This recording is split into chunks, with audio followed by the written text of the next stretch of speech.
வணக்கம் மக்களே. இப்போ நம்ம டபுள் ஆக்குபென்சி படத்தோட குட்டி ரிவ்யூ தான் பார்க்க போறோம். இந்த படத்தோட மெயின் பிளாட் மட்டும் நான் சொல்றேன். ஒரு கேரக்டர் ஒரு சிச்சுவேஷன்ல பையனா இருக்காங்க, இன்னொரு சிச்சுவேஷன்ல பொண்ணா இருக்காங்க. என்னடா இது மேஜிக்கலா இருக்கே அப்படின்னு நீங்க யோசிச்சீங்கன்னா, இந்த சிச்சுவேஷனா மாறுறது அந்த கேரக்டருக்கு வரமா சாபமா அப்படிங்கிறது தான் மீதி கதை. இந்த படத்தோட மெயின் கேரக்டர்ஸ் அப்படின்னு பாத்தீங்கன்னா, ரேஷ்மா வெங்கடேஷ் அவங்க வந்து சீரியல்ல இருந்து சில்வர் ஸ்கிரீனுக்கு ப்ரொமோஷன் வாங்கியிருக்காங்க.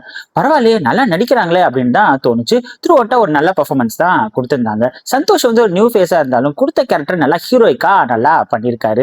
சம்யுக்தா அண்ட் வினோத் இவங்க ரெண்டு பேருக்கும் கொடுத்த கேரக்டரை ஜஸ்டிஃபை பண்ணிருக்காங்க. இந்த படத்தோட மியூசிக் டைரக்டர் சாம் சிஎஸ் பிஜிஎம்ல ரொம்பவே நல்லா பண்ணிருக்காரு ஸ்கிரீன் பிளேக்கு தகுந்த மாதிரி. பட் சாங்ஸ்ல இன்னும் கொஞ்சம் கான்சென்ட்ரேட் பண்ணிருக்கலாமா அப்படின்னு தோணுச்சு. இந்த படத்தோட டைரக்டர் அஸ்வின் ஒரு டிஃபரெண்டான ஒரு அட்வான்ஸ்ட் டெக்னாலஜி கதை தான் கொடுத்திருக்காரு. ஒரு ஃபன் ஃபீல்டு ஒரு என்டர்டைனிங்கான ஒரு காமெடி ஃபன்னு அப்புறம் வந்து எமோஷன் நிறைஞ்ச ஒரு படம் தான் இது. ஃபர்ஸ்ட் ஆஃப் பாத்தீங்கன்னா செம்மையா ஃபன் ஃபீல்டாவும் என்டர்டைனிங்காவும் எடுத்துட்டு போயிட்டாங்க. பரவாயில்லையே இன்டர்வெல்லாம் செம்மையா முடிச்சிட்டாங்களே, செம்மையா இருக்கப்பா அப்படின்னு தோணுச்சு. இதுக்கப்புறம் இந்த படத்தை எப்படிதான்ப்பா முடிக்க போறீங்க அப்படின்னு ஒரு ஃபீல் இருக்கதா செஞ்சுச்சு. பட் அதே ஃபீல் வந்து டைரக்டர் அண்ட் டீம் கூடயும் இருந்துச்சு போல. ஃபர்ஸ்ட் ஹாஃப் மாதிரி இல்லாம செகண்ட் ஹாஃப் வந்து அந்த ஃப்ளோ விட்டு இப்படிதான் முடிக்கிறதுன்னு தெரியாம அந்த கன்ஃபியூஷனா பயங்கரமா கன்ஃபியூஸ் பண்ணி படத்தை ஓரளவுக்கு முடிச்சுட்டாங்க.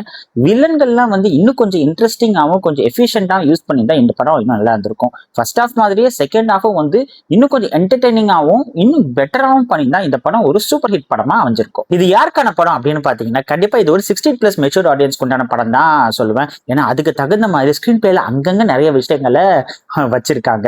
எனக்கு இந்த லாஜிக்லாம் ரொம்ப முக்கியம்ப்பா.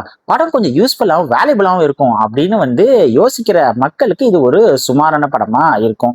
எனக்கு ஒரு டிஃப்ரெண்டான படம் பார்க்கணும், ஒரு டெக்னாலஜி பேஸ்டு ஒரு டிஃப்ரெண்டான கான்செப்ட் பார்க்கணும், அந்த மாதிரி படம் தான் வந்து ரொம்ப நான் ட்ரை பண்ணுவேன் அப்படின்னு நினைக்கிற மக்களுக்கு கண்டிப்பா இந்த படம் ஒரு ஒன் டைம் வாட்சபிள் மூவியா இருக்கும். அப்புறம் ஒரு முக்கியமான விஷயம், படத்துக்கு ஏன்பா டபுள் ஆக்குபென்சின்னு பேர் வச்சிங்க?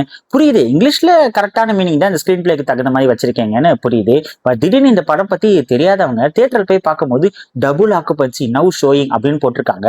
அப்ப பார்த்தாங்கன்னா ஏதோ இங்கிலீஷ் படம் போற, நம்ம நல்ல தமிழ் படமா பார்க்கலாம்பா அப்படின்னு தான் யோசிப்பாங்கன்னு எனக்கு தோணுது. பட் இருந்தாலும் ஒரு சின்ன ரெக்வெஸ்ட், நெக்ஸ்ட் டைம் படத்துக்கெல்லாம் பேர் வைக்கும் போது கொஞ்சம் யோசிச்சு யூஸ்ஃபுல்லா எல்லாருக்கும் புரியுற மாதிரி வச்சீங்கன்னா நல்லா இருக்கும்.